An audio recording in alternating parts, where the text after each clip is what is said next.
நண்பர்கள் அனைவருக்கும் வணக்கம். இன்னைக்கு நம்ம இந்த வீடியோல கனரா வங்கி வாடிக்கையாளர்களுக்கு மிக முக்கிய புதிய அறிவிப்பு வெளியாகி உள்ளது. அதை பத்தி தான் இப்ப நம்ம பார்க்க போறோம். இந்திய பொருளாதாரத்தில் பணவீக்கம் இலக்கு அளவை விட குறைவாக உள்ள காரணத்தினால் மீண்டும் இந்திய ரிசர்வ் வங்கியானது அதன் ரெப்போ வட்டி விகிதத்தை குறைத்துள்ளது. இதனைத் தொடர்ந்து பல்வேறு வங்கிகள் கடன்களுக்கான வட்டி விகிதத்தை குறைத்து வருகின்றன. அந்த வகையில் கனரா வங்கி தனது ரெப்போ இணைப்பு கடன் விகிதத்தை 8.75% 8.25% குறைத்துள்ளது.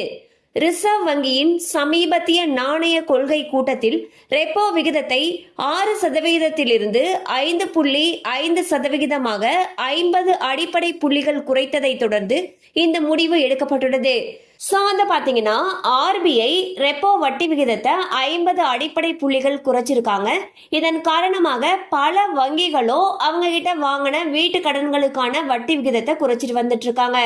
அந்த வகையில் கனரா வங்கி பாத்தீங்கன்னா இதுக்கு முன்னாடி 8.75% இருந்த வட்டி விகிதத்தை தற்பொழுது 8.25% குறைச்சிருக்காங்க. கண்டிப்பா இந்த அப்டேட் உங்களுக்கு பயனுள்ளதா இருந்திருக்கும் நம்புறோம். மேலும் இது போல அப்டேட்ஸ் உங்களை உடனே ரீச் ஆகணும்னு நினைச்சீங்கன்னா நம்ம சேனலோட தொடர்ந்து இணைந்திருங்கள். தேங்க்யூ ஃபார் வாட்சிங்.